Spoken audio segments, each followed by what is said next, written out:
I think that they do it because they know we're more afraid of the badge than we are of anything else, because assaulting an officer gets us some time. So they still know that at the end of the day, I'm kind of there. The way that, and I'm equating this this is a very loose equation, I'm just saying, but in the same way that sometimes you'll see women step into big ass men being like, you won't hit me, you won't, smacking him around because you're not supposed to hit me because I'm a woman. You're just not supposed to. You're not supposed to hit a cop because I'm a cop. So you're not going to. If somebody does, though, when the big man knocks her down, she doesn't keep doing that, because at the end of the day, she was picking a fight with somebody she didn't want to actually fight. She was just using some societal rules to her favor. And I think that's what cops are doing when they treat us the way that they treat us, that they're using the societal rule of I have power and you don't. And if we decided that we're not going to follow that rule either, and we don't give a fuck about going to jail for it because you're out here shooting somebody, if the worst that happens is I pull out my phone and film you shooting somebody or beating somebody up in the street, and then they go home and they get to transfer units or something, and that's all that happens to them, then fine. But if there's a video of a crowd of black people just attacking the first cop that decided to trip somebody in the street, I just feel like things would start to change. Society would realize that me as an individual, my life is in danger if I treat people incorrectly. And maybe that would change things. But like I said earlier, they already think their life is in danger, which is why they shoot you.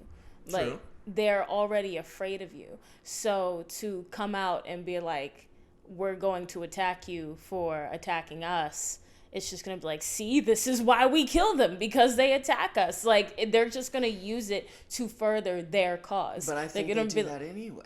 Yeah, but I'm just saying it's not going to improve anything. All it's going to do is now give them something to post, give them a video to show. Like, now they have their own gathering of they're killing us type thing. But it's you just don't like think, I don't know. But I don't necessarily mean as like a movement. Again, I'm not saying as a movement. I just mean one-to-one situations, you know?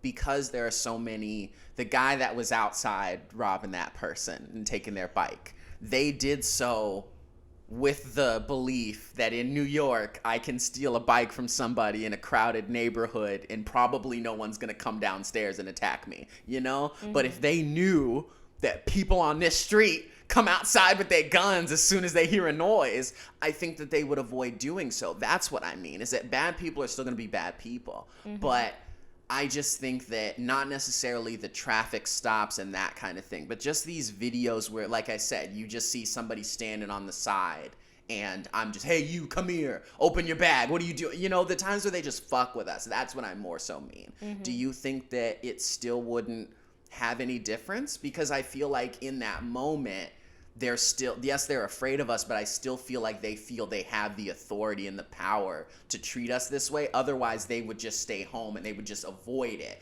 They don't put themselves into danger and then get scared and then shoot. I think that they do, but like I said, I think they're afraid of us, but I think it's more so the power thing than it is genuine fear. Otherwise, because things people are afraid of, people who are afraid of fire don't become firefighters. There are definitely police officers that just come out to mess with us. Okay. And for those, I think it might have an impression on. Part of me still is concerned because history shows that when white people feel threatened, they typically don't just crawl back in the shadows. And True. Be like, oh God. True. Like, they don't just disappear. They come back bigger and harder, like airplanes, which and is drop why bombs on neighborhoods. Which is why we have systemic oppression. Yeah, this isn't just some random old white lady that lives down the block that That's occasionally true. mutters the N-word under her breath when you walk by.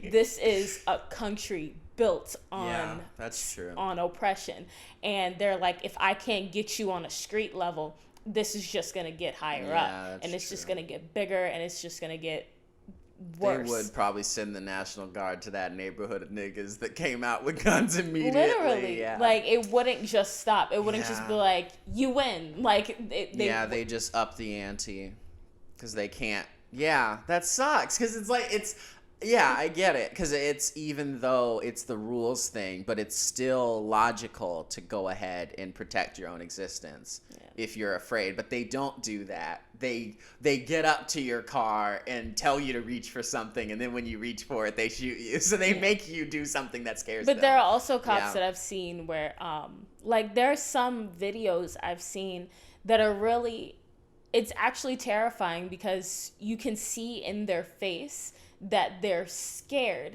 And in your mind, it's like, why are you scared? Yeah. You pulled this person over because you assumed they were doing something wrong. And now you fear for your life. And your first response is to shoot because you fear for your life. Yeah, you put yourself here.